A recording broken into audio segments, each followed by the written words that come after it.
ಆದ್ರೆ ಒತ್ತುವರಿ ಆಗಿರೋದನ್ನ ತೆರವು ಮಾಡುವಂತ ಕಡೆಗೆ second half of land beat campaign ಅನ್ನ ನಾವಿನ್ನು ಆರಂಭ ಮಾಡಿಲ್ಲ.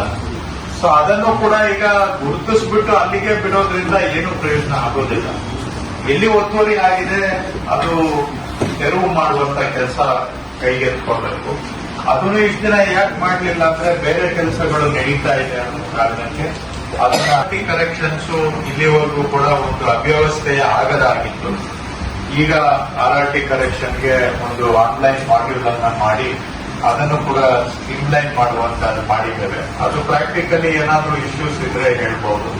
ಹಾಗೆ ಇವತ್ತು ಈ AJSK ಸರ್ವಿಸಸ್ ಅಲ್ಲಿ ಅದರಲ್ಲೂ ಕೂಡ ತುಂಬಾ ಜನಗಳಿಂದ ಅದು ಇದು ಅಂತ ಕಂಪ್ಲೇಂಟ್ ಬರ್ತದೆ. ಅಂದ್ರೆ ಕಂಪ್ಲೇಂಟ್ ಬರೋದು ಪರ್ಸೆಂಟೇಜ್ ವೈಸ್ ಬಹಳ ಕಡಿಮೆ. 40 ಲಕ್ಷದಲ್ಲಿ 10 ಲಕ್ಷ ಅಂತ ಹೇಳಿದ್ರೆ ಅದು small percentage, but number wise ಅದು ದೊಡ್ಡದು. ಸೊ ಅದನ್ನು ಕೂಡ ಈಗ ಇಂಪ್ರೂವ್ ಮಾಡುವ. ಮತ್ತಷ್ಟು ಸುದ್ದಿಗಳಿಗಾಗಿ ನೋಡ್ತಾ ಇರಿ ಪಬ್ಲಿಕ್ ನ್ಯೂಸ್ 24x7. ಇದು ಸತ್ಯದ ಧ್ವನಿ.